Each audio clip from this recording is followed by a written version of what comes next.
전주 혜성고등학교 3학년 학생 여러분 반갑습니다. 사회문제 탐구 시간입니다. 오늘이 벌써 10번째 강의인데요. 이 시간부터는 새로운 단원으로 제2단원 게임 과몰입입니다. 총 1강과 2강으로 구성되어 있는데 오늘 이 시간에는요. 제1강 정보사회의 의미와 특징에 대해서 학습해 보도록 하겠습니다. 강의 시작에 앞서서 주의사항 한 가지 말씀드리겠습니다. 본 영상은 저작권법의 보호를 받고 있습니다. 제작자의 허가 없이 다운로드하거나 불법 유포할 시에는 저작권법에 의해서 처벌받으실 수 있습니다. 시작하도록 하겠습니다. 먼저 교과서 47페이지입니다. 정보사회는 정보기술의 혁신에 의해서 정치, 경제, 문화 등 사회 전반에 걸쳐서 정보와 지식의 가치가 높아지는 사회를 의미하고요. 우리 교과서 두 번째 문단에는 첨단의 통신 기술을 바탕으로 지식 기반 산업이 산업 구조의 중심을 이루는 사회를 말한다라고 쓰여져 있습니다. 토지를 경작하는 것은 1차 산업, 그리고 공장에서 물품을 대량으로 생산하는 것은 2차 산업이라고 부르는데요. 3차 산업은 지식, 그리고 정보와 관련된 산업의 비중이 높아지는 형태로서 3차 산업의 비중이 커지는 사회를 정보사회라고 부릅니다. 과학자 다니엘 벨 아시죠? 이 다니엘 벨이 정보사회가 앞선 산업사회와는 다른 새로운 원리, 즉 자원 배분의 효율성과 극대화를 지향하는 경제성, 다수의 정치적 참여, 그리고 자아 만족과 자기 발전의 원리에 의해 운영된다고 보았는데요. 다니엘 벨뿐만 아니라 여러분들께서 잘 아시는 엘빈 토플러, 그리고 마틴, 그리고 네이스비트라는 학자들도 정보사회가 앞선 산업사회에서와는 완전히 다른 분위기가 될 것이라고 내다보았습니다. 자, 여기 선생님이 잠깐 필기를 할게요. 산업사회에서는 첫 번째, 표준화, 두 번째, 대량화, 세 번째, 동시화, 네 번째, 권력 집중이라는 원리가 나타났었는데 그랬던 것이 정보사회가 이루어지면서 여기서는 바로 색깔을 바꿔볼게요. 강조하는 의미에서요. 바로 분권화 그리고 탈집중화 그리고 끝으로 개인화와 같은 원리로 바뀌어질 것이라고 주장했습니다. 여러 학자들이 정보사회에서는 이러한 현상들이 나타나게 될 것이다 라고 예측을 했었던 거예요. 아주 오래전부터. 하지만 이와는 반대로 정보사회가 그 이전의 산업사회와 별 다른 점이 없이 비슷하다라고 보는 시각도 있는데요.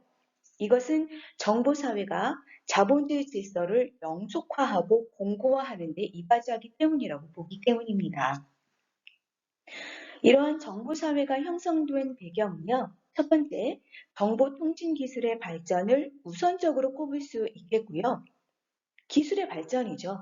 다음으로 교육 수준이 높아지면서 지식과 정보에 대한 욕구가 증가하면서 지식과 정보를 중요한 가치 창출의 원천으로 여겼기 때문입니다. 여기에 또 하나, 개성과 창의성 실현에 대한 욕구가 증가되었기 때문인 것도 정보사회를 앞당기는 요인이 되었겠지요. 2016년을 기준으로 전 세계 스마트폰 보급률은 70%에 이르렀습니다. 전 세계 지구인 100명 중에 70명이 스마트폰을 사용하고 있다는 뜻인데요. 특히 우리나라는요, 이 수치마저도 뛰어넘어서 2016년에 스마트폰 보급률이 91%를 기록하고 있습니다. 여러분 지금 보고 계시는 온라인 클래스 강의도 스마트폰을 이용해서 시청하는 학생들 많으시죠? 네, 이렇게 스마트폰이나 컴퓨터, 인터넷과 같은 정보통신 기술의 급격한 발달이 이루어지면서 사회 전반에 걸친 정보화의 영향력은 갈수록 더 높아지고 있는 것이 사실입니다. 정보사회는 지식과 정보가 경제체제의 중심입니다. 그리고 정보사회는 생산 방식 체제가 다품종 소량 생산 방식으로 변화되었고요. 쌍방향 의사소통도 가능해졌습니다. 또한 정보사회에서는 탈관료제화 현상이 나타났는데요. 자, 이 부분에 대해서는 잠시 설명을 드리도록 하겠습니다. 우리 교과서 50페이지 왼쪽에 보시면 작은 글씨로 관료제의 뜻이 나와 있죠. 네, 이 관료제란 대규모화된 조직의 업무를 안정적으로 처리하는 데 효율적인 산업사회의 피라미드식 조직 형태로 기업이나 학교, 군대 등에서 나타난다라고 쓰여져 있습니다. 한마디로 쉽게 말씀드려서 관료제라고 하는 것은 속된 표현으로 꼰대 문화라고 볼 수 있겠습니다. 상하 관계가 엄격하게 구분되어 있기 때문에 상부 조직이 명령을 하다라면 하부 조직이 반드시 그 명령을 따라야만 하는 체제를 가리켜서 관료제라고 하는 거죠. 이 관료제라고 하는 것은 명령에 따르고 복종하는 체제를 의미하기 때문에 조직을 관리하는 데는 매우 효율적이겠죠. 하지만 의사소통의 관계가 어렵고 부자연스럽기 때문에 능력 중심의 업무 결과를 기대하기가 어렵다는 단점이 있었습니다. 탈관료제화 현상이란 그것을 탈피하려는 움직임이 정보사회에서 나타나기 시작했다는 것을 의미합니다. 즉, 상하 관계가 아니라 수평적인 관계로 사회 조직이 개편되면서 의사소통이 자유로워지고요. 동시에 새로운 인간관계를 만들어내면서 전 세계인이 몇 번의 클릭이나 터치만으로 친구가 되는 사회를 만들어냈습니다. 자, 이어서 교과서 51페이지로 넘어가 보겠습니다. 탐구활동인데요. 농업사회와 산업사회, 정보사회는 어떻게 다를까요? 이 표에서 보여지는 빈칸에 들어갈 적합한 내용을 채워봅시다. 첫 번째 빈칸입니다. 정보사회의 생산 방식은 무엇일까요? 자, 이 네모칸 안에 들어갈 말을 생각해 보시면 됩니다. 농업사회에서 생산 방식은 경작이었죠. 토지를 가꾸고 일구는 거였잖아요. 자, 산업사회에서의 생산 방식은 소품종 대량 생산이었습니다. 그렇다면 정보사회에서 생산 방식은 무엇일까요?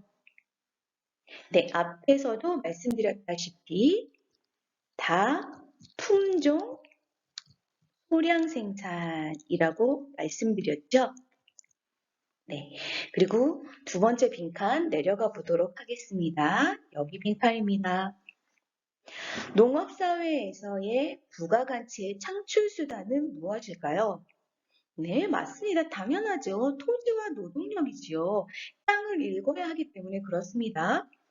산업사회에서의 부가가치 창출 수단은 무엇이었을까요?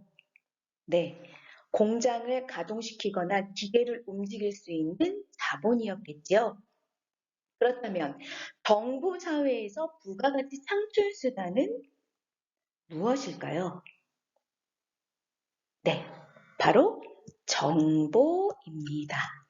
네, 잘하셨습니다. 자, 정보사회는 다음과 같은 여러 가지 측면에서 변화를 일으키기 시작했는데요. 새로운 뉴미디어의 등장으로 대중이 정보를 직접 생산하기도 하고요.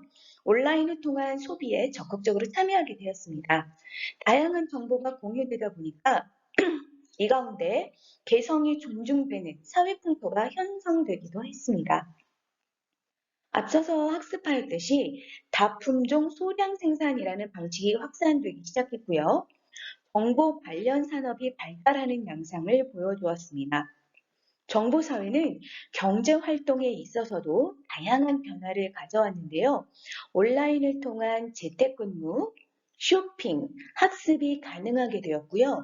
또 이에 필요한 전자화폐 사용도 증가하게 되었습니다. 또한 비대면적 접촉이 증가되면서 다양한 사이버 공동체가 만들어지기도 하였고요. SNS와 같은 사이버 공간을 활용한 정치 참여가 활발해지면서 직접 참여가 어려운 대의민주제의 한계를 보완할 수 있게 되었습니다. 그렇지만 정보사회가 발전한다는 것이 이렇게 반드시 좋은 면만 있는 것은 아닌데요. 먼저 각양각색의 여러 가지 수없이 다양한 정보가 제공되다 보니까 그 정보가 누구로부터 나온 건지, 논리적이긴 한 건지, 사실의 근거는 있는 건지 세심하게 파악해야 될 필요성이 높아졌습니다. 정보의 홍수 속에서 가짜 뉴스를 가려봐야 하는 안목이 필요해졌다는 말씀인데요. 여러분들 SNS를 사용하다 보면 가짜 뉴스를 많이 접하는 경우도 있지요. 선생님도 가짜 뉴스를 많이 본 적이 있는데요. 자, 이런 가짜 뉴스들, 그리고 일명 찌라시라고 부르는 카더라 통신들 많이 골라서 보는 안목을 키우셔야 할 것 같습니다. 근데 이뿐만 아니죠. 온라인상에서 이루어지는 범죄들도 심각해지고 있습니다. 이 최근 N번방 사태와 관련해서 사회적인 파장이 크게 일어났었죠.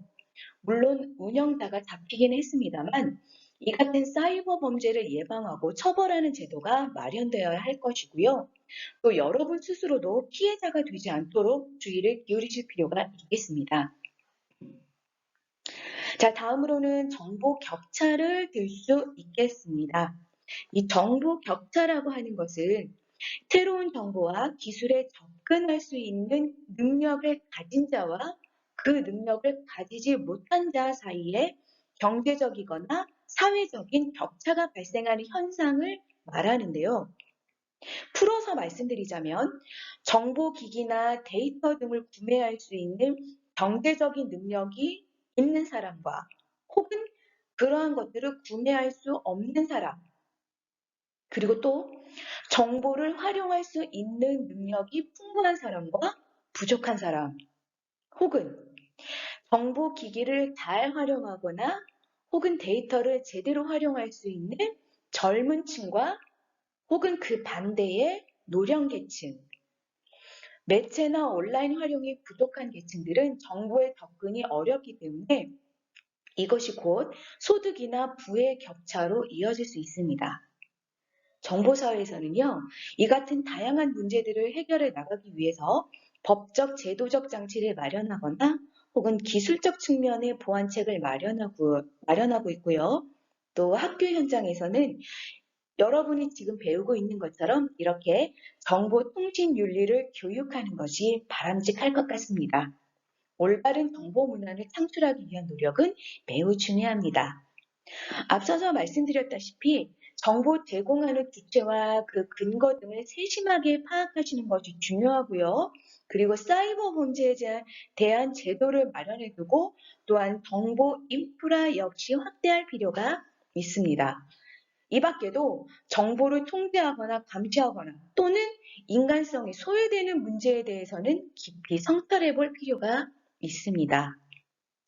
자, 이어서 관련 문제가 제공됩니다. 과제 제출은 구글 온라인 클래스로 로그인하셔서 단 한 번만 해주시기 바랍니다. 수고하셨습니다.